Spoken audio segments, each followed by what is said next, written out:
ಎಲ್ರಿಗೂ ನಮಸ್ಕಾರ. ಇಂದಿನ ನಮ್ಮ ಆಳವಾದ ವಿಶ್ಲೇಷಣೆಗೆ ಸ್ವಾಗತ. ಇಂದು ನಮ್ಮ ಮುಂದಿರೋದು ಒಂದು ಬಹಳ ಕುತೂಹಲಕಾರಿ ಮೂಲ. ಇದು ಜ್ಯೋತಿಷ್ಯಕ್ಕೆ ಸಂಬಂಧಿಸಿದ್ದು. ನಿರ್ದಿಷ್ಟವಾಗಿ ಹೇಳೋದಾದರೆ ಫೆಬ್ರವರಿ 1, 2026 ಭಾನುವಾರದ ದಿನಭವಿಷ್ಯವನ್ನು ವಿವರಿಸುತ್ತೆ. ಹೌದು. ಇದರ ವಿಶೇಷತೆ ಏನಂದ್ರೆ ಇದು ಕೇವಲ ಭವಿಷ್ಯ ಹೇಳೋದಲ್ಲ, ಆ ದಿನದ ಗ್ರಹಸ್ಥಿತಿಗಳನ್ನ ಹೇಗೆ ಅರ್ಥ ಮಾಡ್ಕೊಳ್ಬೇಕು ಅನ್ನೋದಕ್ಕೆ ಒಂದು ದಿಕ್ಕುಸೂಚಿ ತರ ಇದೆ. ಸರಿ. ಈ ಮೂಲ ಶುರುವಾಗೋದೇ ದಿನದ ಪಂಚಾಂಗದೊಂದಿಗೆ. ಸ್ವಸ್ತಿ ಶ್ರೀ ವಿಶ್ವಾಭಸನಾಮ ಸಂವತ್ಸರ, ಉತ್ತರಾಯಣ, ಶಿಶಿರ ಋತು, ಮಾಘ ಮಾಸ. ಆ ದಿನ ಪೌರ್ಣಮಿ ತಿಥಿ ಮುಂಜಾನೆ 4:09 ಇರುತ್ತೆ. ಆಮೇಲೆ ಪಾಡ್ಯ ಶುರುವಾಗತ್ತೆ. ಹಾಗೇನೆ ಪುಷ್ಯಮಿ ನಕ್ಷತ್ರ ರಾತ್ರಿ 12:41 ಇರುತ್ತೆ. ಆ ನಂತರ ಆಶ್ಲೇಷ ನಕ್ಷತ್ರ ಪ್ರಾರಂಭವಾಗತ್ತೆ. ಒಂದು ನಿಮಿಷ, ನೀವು ಪಂಚಾಂಗದ ಕೆಲವು ತಾಂತ್ರಿಕ ವಿವರಗಳನ್ನು ಹೇಳಿದ್ರಿ. ಸಂವತ್ಸರ, ಋತು, ನಕ್ಷತ್ರ. ನಮ್ಮ ಸಾಮಾನ್ಯ ಕೇಳುಗರಿಗೆ ಇದು ಯಾಕೆ ಇಷ್ಟು ಮುಖ್ಯ ಆಗತ್ತೆ? ಆ ವರ್ಷದ ಒಂದು ಭಾಗ. ತಿಥಿ ಮತ್ತು ನಕ್ಷತ್ರ ಆ ದಿನದೇ ನಿಖರವಾದ ಸಮಯವನ್ನು ಸೂಚಿಸುತ್ತವೆ. ಓ, ಹಾಗೆ. ಹೌದು. ಜ್ಯೋತಿಷ್ಯದಲ್ಲಿ ಪ್ರತಿಯೊಂದು ನಕ್ಷತ್ರಕ್ಕೂ ತನ್ನದೇ ಆದ ಗುಣ ಇರುತ್ತೆ. ಪುಷ್ಯಮಿ ಒಂದು ಸೌಮ್ಯವಾದ ಪೋಷಣೆ ಮಾಡುವ ನಕ್ಷತ್ರ. ಆದ್ರೆ ಅದೇ ರಾತ್ರಿಯದು ಆಶ್ಲೇಷಕ್ಕೆ ಬದಲಾದಾಗ ವಾತಾವರಣ ಸ್ವಲ್ಪ ತೀಕ್ಷ್ಣ ಆಗಬಹುದು. ಈ ಸೂಕ್ಷ್ಮ ಬದಲಾವಣೆಗಳೇ ಆ ದಿನದ ಭವಿಷ್ಯವನ್ನು, ನಮ್ಮ ಮನಸ್ಥಿತಿಯನ್ನು ರೂಪಿಸುತ್ತವೆ. ಓ, ಈಗ ಅರ್ಥ ಆಯ್ತು. ಹಾಗಾದ್ರೆ ಇವು ಕೇವಲ ಹೆಸರುಗಳಲ್ಲ, ಆ ದಿನದ ಒಂದು ಗುಣವನ್ನು ನಿರ್ಧರಿಸುವ ಅಂಶಗಳು. ಇದರಲ್ಲಿ ನನಗೆ ಬಹಳ ಆಶ್ಚರ್ಯ ಅನ್ನಿಸಿದ್ದು ಆ ದಿನದ ವಿಶೇಷತೆ. ಮೂಲದಲ್ಲಿ ಇದನ್ನ ಮಾಘ ಪೌರ್ಣಮಿ ಅಂದ್ರೆ ಮಹಾಪರ್ವದಿನ ಅಂತ ಹೇಳಿದ್ದಾರೆ. ಹೌದು. ಈ ದಿನ ಸತ್ಯನಾರಾಯಣ ಸ್ವಾಮಿ ವ್ರತ ಆಚರಿಸುವುದರ ಮೇಲೆ ಬಹಳ ಒತ್ತು ಕೊಟ್ಟಿದ್ದಾರೆ. ಯಾವುದೇ ಇಷ್ಟಾರ್ಥ ಸಿದ್ಧಿಸುತ್ತೆ ಅನ್ನೋ ನಂಬಿಕೆ ಇದೆಯಲ್ವಾ? ಖಂಡಿತ. ಮಾಘ ಪೌರ್ಣಮಿಗೆ ಅದರದ್ದೇ ಆದ ಮಹತ್ವ ಇದೆ. ಆದ್ರೆ ಇಲ್ಲಿ ಗಮನಿಸಬೇಕಾದ ಇನ್ನೊಂದು ಅಂಶ ಅಂದ್ರೆ ಮೂಲದಲ್ಲಿರುವ ಆಧುನಿಕ ಸ್ಪರ್ಶ. ಆಧುನಿಕ ಸ್ಪರ್ಶ ಅಂದ್ರೆ ಏನಂದ್ರೆ, ಒಂದು ವೇಳೆ ಪೂಜಾ ವಿಧಾನ ಗೊತ್ತಿಲ್ಲದಿದ್ರೆ ಅಥವಾ ವಿದೇಶಗಳಲ್ಲಿ ಇದ್ರೆ ಮನೆಯಲ್ಲೇ ವ್ರತವನ್ನು ಆಚರಿಸಲು ವಿಡಿಯೋ ಲಿಂಕ್ ಮೂಲಕ ಮಾರ್ಗದರ್ಶನ ನೀಡುವ ಬಗ್ಗೆ ಪ್ರಸ್ತಾಪವಿದೆ. ಒಂದು ನಿಮಿಷ, ನಾನು ಇದನ್ನ ಸರಿಯಾಗಿ ಓದಿದ್ನಾ? ಪೂಜೆ ಮಾಡೋಕೆ ವಿಡಿಯೋ ಲಿಂಕ್. ಇದು ನಿಜಕ್ಕೂ ಅನಿರೀಕ್ಷಿತ. ಧಾರ್ಮಿಕ ಆಚರಣೆಗಳು ಕೂಡ ಟೆಕ್ನಾಲಜಿಯನ್ನ ಎಷ್ಟು ಚೆನ್ನಾಗಿ ಬಳಸ್ಕೊಳ್ತೀವಿ ಅನ್ನೋದಕ್ಕೆ ಇದು ಸಾಕ್ಷಿ. ಹೌದು. ಅಷ್ಟೇ ಅಲ್ಲ, ಭಾನುವಾರ ಆಗಿರೋದ್ರಿಂದ ಸೂರ್ಯನಾರಾಯಣ ಸ್ವಾಮಿ ಪೂಜೆಗೂ ಸಲಹೆ ನೀಡಲಾಗಿದೆ. ಸಕಲ ಕಾರ್ಯಗಳಲ್ಲೂ ವಿಜಯ ಸಿಗುತ್ತೆ ಅಂತ. ಸರಿ. ಇವೆಲ್ಲ ದಿನದ ಹಿನ್ನೆಲೆ. ನಮ್ಮ ಇವತ್ತಿನ ಚರ್ಚೆಯ ಮುಖ್ಯ ತಿರುಳಿರೋದೇ ಚಂದ್ರನ ಸಂಚಾರದಲ್ಲಿ. ಆ ದಿನ ಚಂದ್ರನು ಕರ್ಕಾಟಕ ರಾಶಿಯಲ್ಲಿ ಸಂಚರಿಸುತ್ತಿರುತ್ತಾನೆ. ಓಕೆ. ಇದು 12 ರಾಶಿಗಳ ಮೇಲೆ ಹೇಗೆ ಪ್ರಭಾವ ಬೀರುತ್ತೆ ಅನ್ನೋದನ್ನ ನಾವೀಗ ನೋಡ್ಬೇಕು. ಹಾಗಾದ್ರೆ ನಾವೀಗ ನೋಡೋ ಹೊರಟಿರೋದು ಪ್ರತಿಯೊಬ್ಬರ ವೈಯಕ್ತಿಕ ಜಾತಕನ? ಇಲ್ಲ. ಇದು ಬಹಳ ಮುಖ್ಯವಾದ ವ್ಯತ್ಯಾಸ. ನಾವು ಚರ್ಚಿಸೋದು ಗೋಚಾರ ಫಲಗಳು. ಅಂದ್ರೆ ಸದ್ಯ ಆಕಾಶದಲ್ಲಿ ಗ್ರಹಗಳು ಎಲ್ಲೆಲ್ಲಿವೆ ಅನ್ನೋದ್ರ ಆಧಾರದ ಮೇಲೆ ಹೇಳುವ ಸಾಮಾನ್ಯ ಫಲಗಳು. ಹೌದು. ಇದೊಂದು ರೀತಿಯಲ್ಲಿ ಆ ದಿನದ ಜ್ಯೋತಿಷ್ಯ ಹವಾಮಾನ ವರದಿ ಇದ್ದಾಗೆ. ವಾಹ್, ಅದ್ಭುತವಾದ ಹೋಲಿಕೆ. ಜ್ಯೋತಿಷ್ಯ ಹವಾಮಾನ ವರದಿ. ಇದು ಎಲ್ಲರಿಗೂ ಅನ್ವಯವಾದ್ರೂ ನಿಮ್ಮ ವೈಯಕ್ತಿಕ ಜಾತಕ, ಅದು ನಿಮ್ಮನ್ನು ಮಳೆಯಿಂದ ರಕ್ಷಿಸುವ ಕೊಡೆ ಇದ್ದಂತೆ. ಸರಿ. ಹಾಗಾದ್ರೆ ಈ ವರದಿ ಪ್ರಕಾರ ಆ ದಿನ ಯಾರಿಗೆಲ್ಲ ಅನುಕೂಲಕರ ವಾತಾವರಣ ಇದೆ? ಅಂದ್ರೆ ಯಾವ ರಾಶಿಗಳಿಗೆ ಶುಭ ಫಲಗಳಿವೆ? ಮೂಲದ ಪ್ರಕಾರ 5 ರಾಶಿಗಳಿಗೆ ಈ ದಿನ ಬಹಳ ಶುಭಪ್ರದವಾಗಿದೆ. 5 ರಾಶಿಗಳಿಗ? ಹೌದು. ವೃಷಭ, ಕನ್ಯಾ, ತುಲಾ, ಮಕರ ಮತ್ತು ಕುಂಭ ರಾಶಿಗಳು. ಓಕೆ. ಉದಾಹರಣೆಗೆ ವೃಷಭ ರಾಶಿಯವರಿಗೆ ಧೈರ್ಯ ಮತ್ತು ಆತ್ಮವಿಶ್ವಾಸ ಹೆಚ್ಚಾಗುತ್ತೆ. ಸಮಯಕ್ಕೆ ಸರಿಯಾಗಿ ಹಣ ಕೈ ಸೇರೋದ್ರಿಂದ ಮುಖ್ಯವಾದ ವಸ್ತುಗಳನ್ನು ಖರೀದಿಸುವ ಯೋಗವಿದೆ. ಇವರಿಗೆ ಶ್ರೀರಾಮರಕ್ಷಾ ಸ್ತೋತ್ರ ಪಾರಾಯಣವನ್ನು ಪರಿಹಾರವಾಗಿ ಸೂಚಿಸಲಾಗಿದೆ. ಹಣಕಾಸಿನ ವಿಷಯ ಬಂದಿರೋದ್ರಿಂದ ಕೇಳ್ತಿದ್ದೀನಿ, ಬೇರೆ ಯಾವ ರಾಶಿಗಳಿಗೆ ಆರ್ಥಿಕವಾಗಿ ಲಾಭವಿದೆ? ತುಲಾರಾಶಿಯವರಿಗೆ ಆದಾಯ ಹೆಚ್ಚಳದ ಜೊತೆಗೆ ಆಕಸ್ಮಿಕ ಧನಲಾಭದ ಸಾಧ್ಯತೆಯೂ ಇದೆ ಅಂತ ಮೂಲ ಹೇಳುತ್ತೆ ಅಲ್ವಾ? ಹೌದು. ಹೊಸ ವಾಹನ ಅಥವಾ ಭೂಮಿ ಖರೀದಿಸುವ ಯೋಗವೂ ಇರಬಹುದು. ಅಷ್ಟೇ ಅಲ್ಲ, ಕುಂಭರಾಶಿಯವರಿಗೆ ಸ್ನೇಹಿತರಿಂದ ಆರ್ಥಿಕ ಸಹಾಯ ಸಿಗುವ ಸಾಧ್ಯತೆಯಿದೆ. ನಿಂತು ಹೋದ ಕೆಲಸಗಳು ಪೂರ್ಣಗೊಂಡು ಹೊಸ ವ್ಯಾಪಾರ ಅಥವಾ ಹೂಡಿಕೆಗೆ ಇದು ಅತ್ಯುತ್ತಮ ದಿನ ಅಂತಾನೂ ಹೇಳಲಾಗಿದೆ. ಮಕರ ರಾಶಿಯವರಿಗೂ ಇದೇ ಥರ ಇದೆಯಾ? ಹೌದು, ಮಕರ ರಾಶಿಯವರಿಗೂ ಆರ್ಥಿಕ ಪರಿಸ್ಥಿತಿ ಸುಧಾರಿಸುತ್ತೆ. ಮೂಲಭೂತವಾಗಿ ಈ ರಾಶಿಗಳಿಗೆ ಗ್ರಹಬಲ ಚೆನ್ನಾಗಿರೋದ್ರಿಂದ ಅವರು ತೆಗೆದುಕೊಳ್ಳುವ ಆರ್ಥಿಕ ನಿರ್ಧಾರಗಳು ಫಲ ಕೊಡ್ತವೆ. ಸರಿ, ಹಣಕಾಸು ಬಿಟ್ಟು ವೃತ್ತಿ ಜೀವನದ ದೃಷ್ಟಿಯಿಂದ ನೋಡಿದರೆ ಈ ದಿನ ಯಾರಿಗೆಲ್ಲ ಉತ್ತಮವಾಗಿದೆ?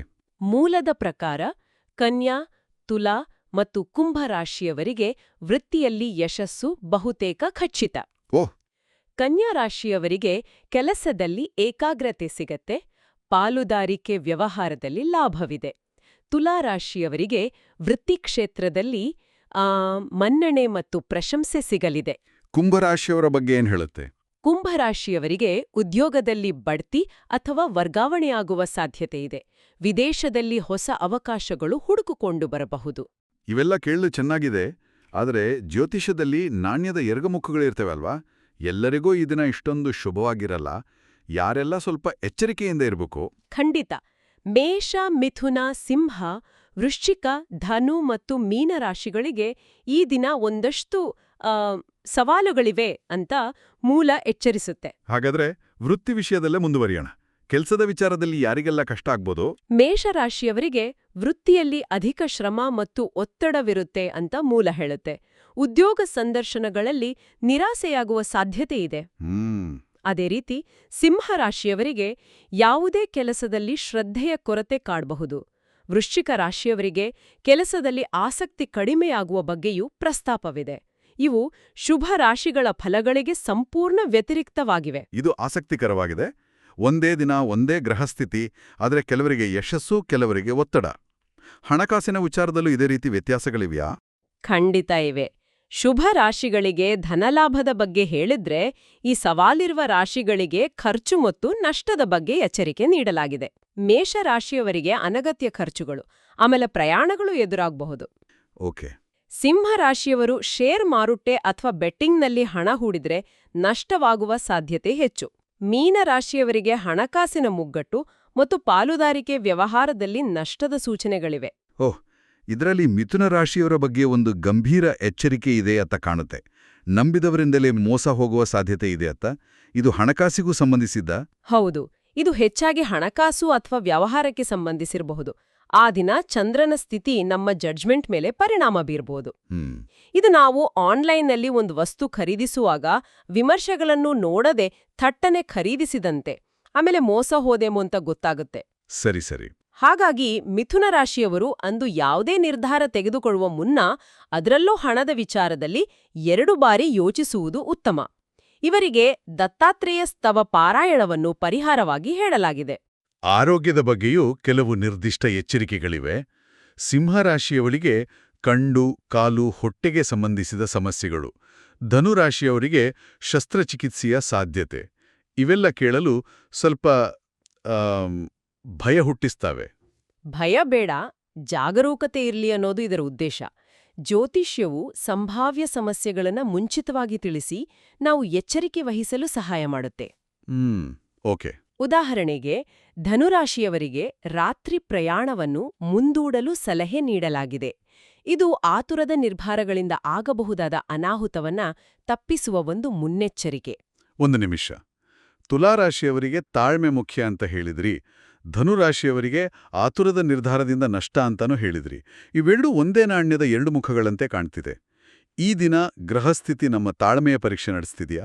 ಅದ್ಭುತ ಪ್ರಶ್ನೆ. ನೀವು ಸರಿಯಾದ ಜಾಗಕ್ಕೆ ಬೊಟ್ಟು ಮಾಡಿದ್ದೀರಿ. ಹೌದು, ಚಂದ್ರನು ಕರ್ಕಾಟಕ ರಾಶಿಯಲ್ಲಿ, ಅಂದ್ರೆ ತನ್ನ ಸ್ವಂತ ಮನೆಯಲ್ಲಿ ಸಂಚರಿಸುತ್ತಿದ್ದಾನೆ. ಚಂದ್ರ ಅಂದ್ರೆ ಮನಸ್ಸು, ಭಾವನೆಗಳು ಮತ್ತು ತಾಯಿಯ ಕಾರಕ. ಚಂದ್ರ ತನ್ನ ಮನೆಯಲ್ಲಿದ್ದಾಗ ಬಹಳ ಬಲಶಾಲಿಯಾಗಿರುತ್ತಾನೆ.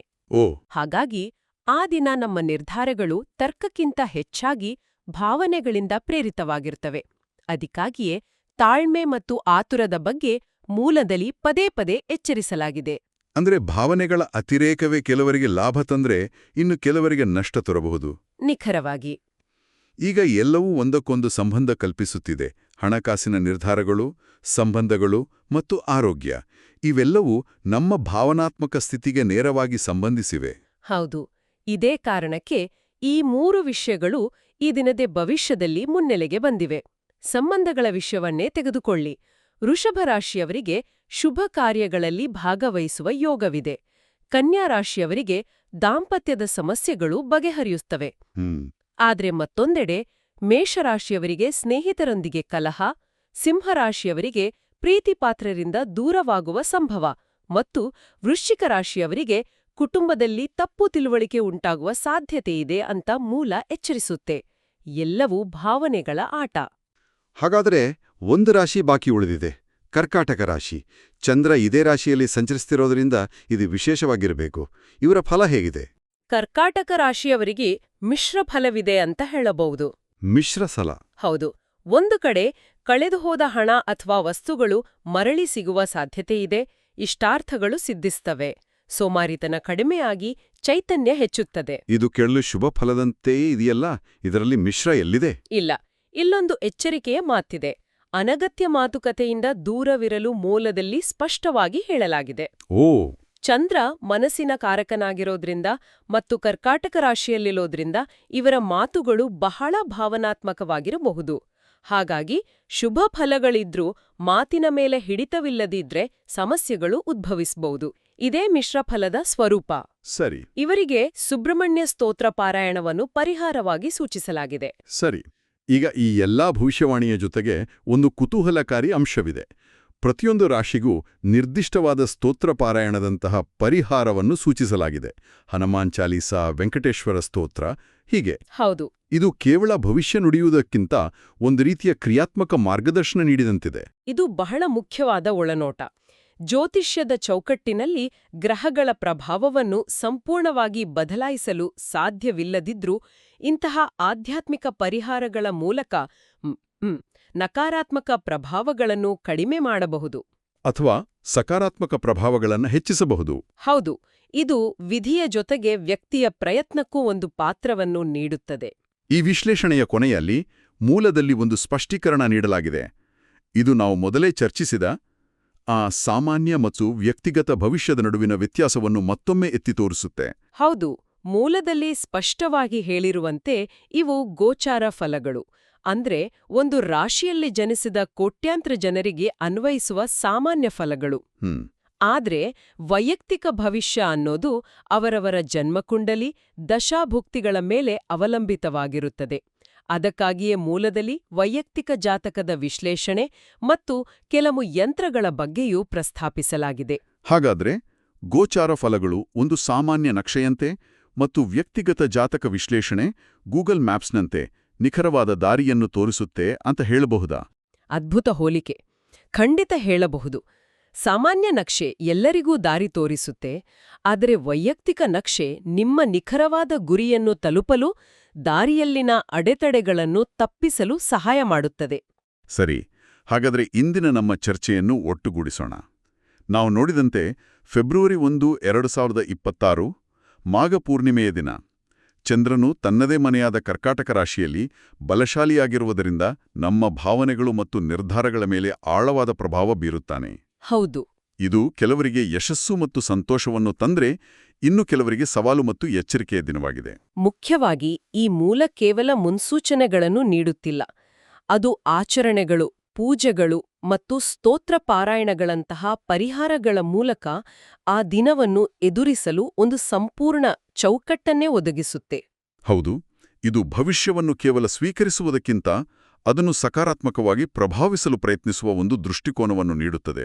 ಹಾಗಾದರೆ ಈ ಎಲ್ಲಾ ಚರ್ಚೆಯ ನಂತರ ನನ್ನ ಮನಸ್ಸಿನಲ್ಲಿ ಒಂದು ಆಳವಾದ ಪ್ರಶ್ನೆ ಮೂಡಿದೆ. ಖಂಡಿತ ಕೇಳಿ.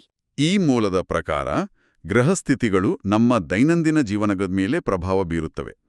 ಆದರೆ ಅದೇ ಸಮಯದಲ್ಲಿ ಪ್ರಾರ್ಥನೆ, ಆಚರಣೆ ಮತ್ತು ಜಾಗರೂಕತೆಯಂತಹ ನಮ್ಮ ಕ್ರಿಯೆಗಳು ನಮ್ಮ ಭವಿಷ್ಯವನ್ನು ರೂಪಿಸಬಹುದು ಅಂತಾನೂ ಸೂಚಿಸುತ್ತೆ. ಇದು ನಮ್ಮನ್ನು ಒಂದು ಪ್ರಶ್ನೆಯನ್ನು ಕೇಳುವಂತೆ ಮಾಡುತ್ತೆ.